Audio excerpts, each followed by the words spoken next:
Fərhad Məmmədov Müseyboğlu. Yaşım 38, Mingəçevir şəhər.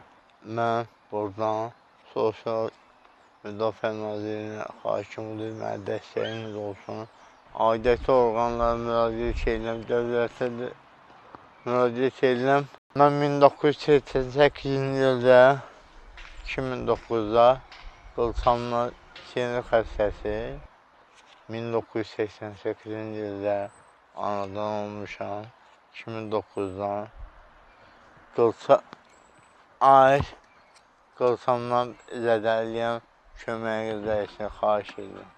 Mən neçə dəfələr Mingəçevir xəstəxanasında 10 dəfə yatmışam, amma bir dəqiqə həkimlərdən mənə xeyir yoxdur. Mənim əsəb xəstəliyimdən diz oynaqlarım, qılçam yerinə yetirməyəcəyi üçün mən köməyimi əsirgəməyim. Mən hal-hazırda 250 manat alıram, ikinci qrup 50.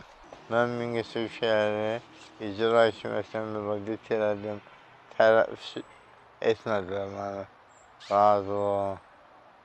Səhhətimdə biraz problem var, ona görə danışa bilmirəm. Üzrlü birliyi xahiş edirəm. Mən dövlət orqanlarına müraciət edirəm. Mənim dövlət tərəfindən mənə yardım oldu, baxıcı ağzında. Mənə 250 manatdan eləmir. Mən 250 manatdan yaşaya bilmirəm, xahiş edirəm, dövlət orqanları mənə dəstəyiniz olsun.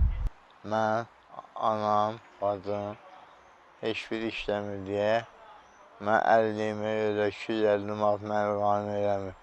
Mənə dəstəyiniz olsun.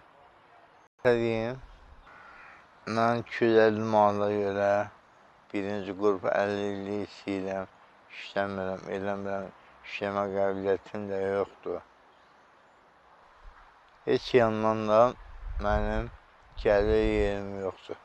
O bu, insanlar mənə kömək oldu ki, mənə dəstək budur, amma işləyə bilmirəm. Mən prezident tərəfindən hamısına xahişimdir, mənə dəstəyiniz olsun. Mən də durmağa qalxım, mən də Azərbaycanlı oğlum. Mən də istəyirəm ki, mən də ailə qurum, uşağım olsun, gözüm qarşısında olsun. Mən ondan ki, mənə baxan yox, eləyən yox, mənə dəstəyici dövlət əməkdarlarına xahişim odur, mənə dəstəyiniz olsun. Sağlam olanda mən Fərhad işləyirdim, onda işləməyə qüvvəm var idi. İndi isə əliləm, ikinci qrup, mənə dəstəyinizi xahiş edirəm, əsirgəməyin. Xeyir sevən insanlara mənə dəstəyiniz olsun.